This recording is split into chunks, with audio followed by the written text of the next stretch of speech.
नमस्कार। आकाशवाणी जयपुर अजमेर से प्रस्तुत है प्रादेशिक समाचार।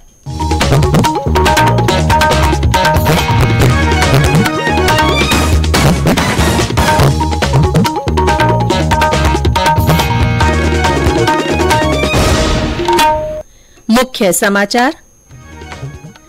मुख्यमंत्री अशोक गहलोत ने कहा, प्रतियोगी परीक्षाओं में पेपर लीक के खिलाफ बनाए गए कानून में अधिकतम सजा उम्र कैद का प्रावधान करने के लिए आगामी विधानसभा सत्र में विधेयक लाया जाएगा।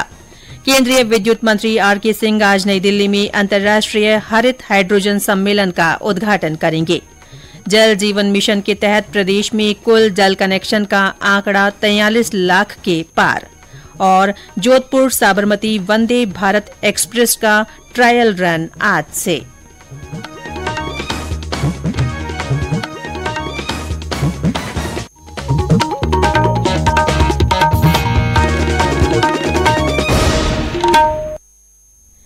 समाचारों के साथ मैं रितिका गुप्ता। और अब समाचार विस्तार से। प्रदेश में विभिन्न प्रतियोगी परीक्षाओं में पेपर लीक के खिलाफ बनाए गए कानून में अधिकतम सजा का प्रावधान उम्र कैद करने के लिए आगामी विधानसभा सत्र में विधेयक लाया जाएगा। मुख्यमंत्री अशोक गहलोत ने एक ट्वीट कर ये जानकारी दी।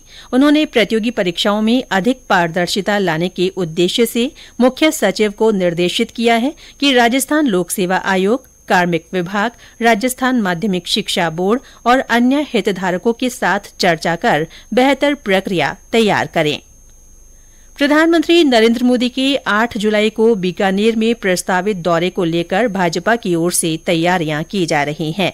भाजपा शहर जिलाध्यक्ष विजय आचार्य की अध्यक्षता में कल बीकानेर में जिला पदाधिकारियों, मंडल प्रभारी, मोर्चा अध्यक्षों और मंडल अध्यक्षों की बैठक का आयोजन किया गया।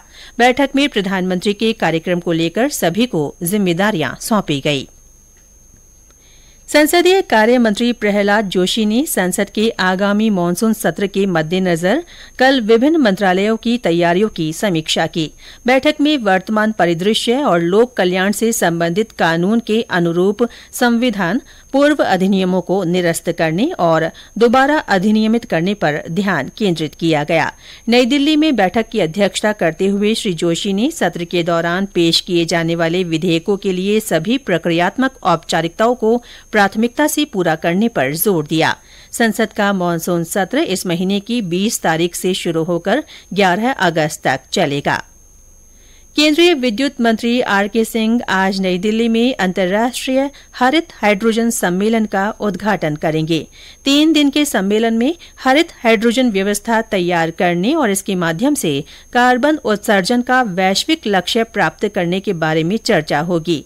इसमें हाइड्रोजन उत्पादन, भंडारण और वितरण के बारे में विचार विमर्श होगा।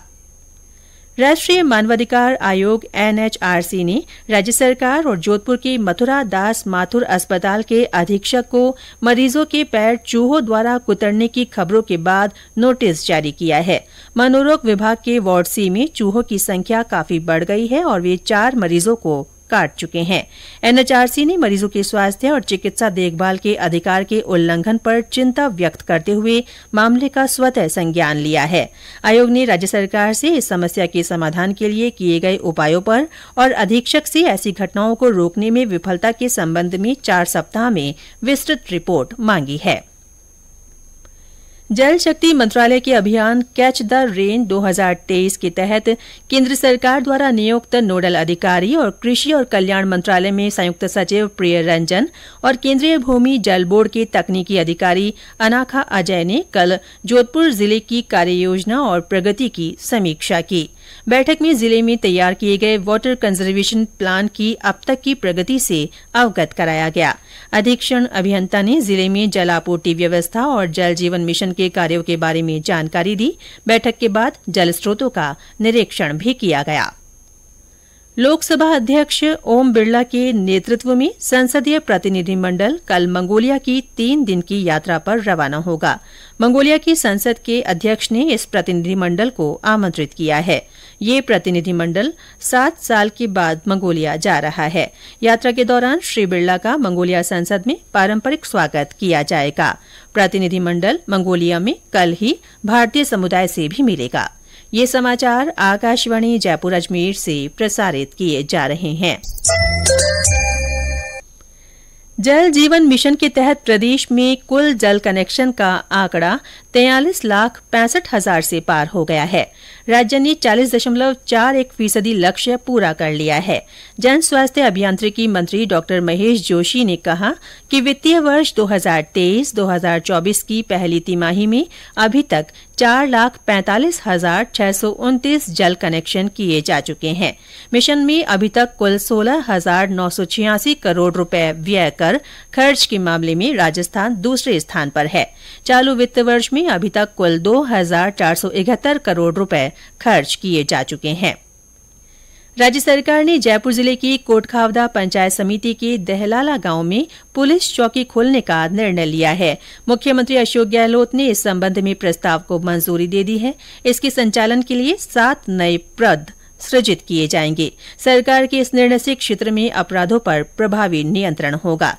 सरकार ने भरतपुर जिले के सैदपुरा में नई उप तहसील के गठन को भी मंजूरी दी है।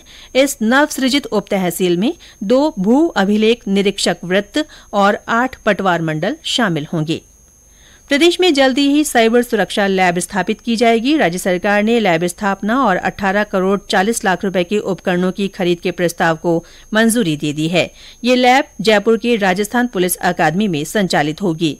इससे प्रदेश में साइबर सुरक्षा बढ़ेगी और विभिन्न तरह के अपराधों के अनुसंधान में आसानी होगी। सरकार ने प्रदेश के 102 मिडिल स्कूल को सीधे सीनियर सेकेंडरी में क्रमोन्नत करने की स्वीकृति भी जारी की है। ये विद्यालय इसी सत्र 2023-2024 से शुरू हो जाएंगे। कक्षा 9वीं और 10वीं को एक साथ शुरू किया जाएगा और आगामी सत्रों में पहले कक्षा 11 और उसके बाद कक्षा 12 भी शुरू की जा सकेगी। जोधपुर से अहमदाबाद के लिए चलाई जाने वाली वंदे भारत ट्रेन चेन्नई से जोधपुर पहुंची। आज से इस ट्रेन को ट्रायल रन पर जोधपुर से साबरमती के बीच चलाया जाएगा। ये प्रदेश की दूसरी वंदे भारत ट्रेन है। हमारे संवाददाता ने बताया कि 7 जुलाई को ट्रेन का उद्घाटन फेरा संचालित होगा। रेलवे ने इसके लिए सभी तैयारियां पूरी कर ली हैं।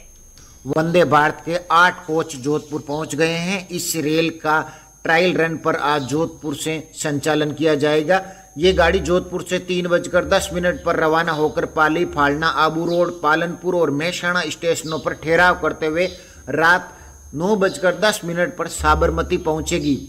वहां से इसे रात को 10:05 पर वापस रवाना किया जाएगा, जो 6 जुलाई को सुबह 4:15 पर जोधपुर पहुंचेगी।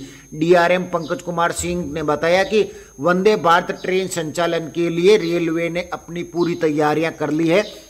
भगत की कोठी से साबरमती की दूरी 446 किलोमीटर है। वर्तमान में जोधपुर से चलने वाली अधिकांश ट्रेनें 7.5 से 8 घंटे का समय ले रही है। वंदे भारत ये दूरी 6 घंटे 5 मिनट में पूरी कर लेगी। रामेश्वर बेड़ा, आकाशवाणी समाचार, जोधपुर। बीकानेर स्थित राष्ट्रीय उष्ण अनुसंधान केंद्र आज अपना 40वां स्थापना दिवस मना रहा है।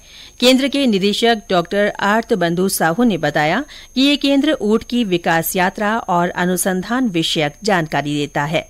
केंद्र में एक उष्ण मिल्क पार्लर है। इसमें ऊंटनी के दूध से बने उत्पादों का विपणन किया जाता है। हर साल यहां हजारों विदेशी और भारतीय पर्यटक केंद्र का भ्रमण करने आते हैं। भारत ने फुटबॉल में कुवैत को 5-4 से हराकर 9वीं बार सैफ चैंपियनशिप जीत ली है। बेंगलुरु के श्री कांतिरावा स्टेडियम में निर्धारित समय में 1-1 की बराबरी के बाद फाइनल में पेनल्टी शूटआउट के जरिए भारत ने जीत दर्ज की।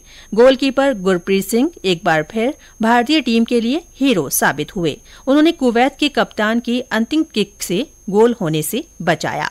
और अंत में मुख्य समाचार एक बार फिर। मुख्यमंत्री अशोक गहलोत ने कहा है कि प्रतियोगी परीक्षाओं में पेपर लीक के खिलाफ बनाए गए कानून में अधिकतम सजा उम्र कैद का प्रावधान करने के लिए आगामी विधानसभा सत्र में विधेयक लाया जाएगा।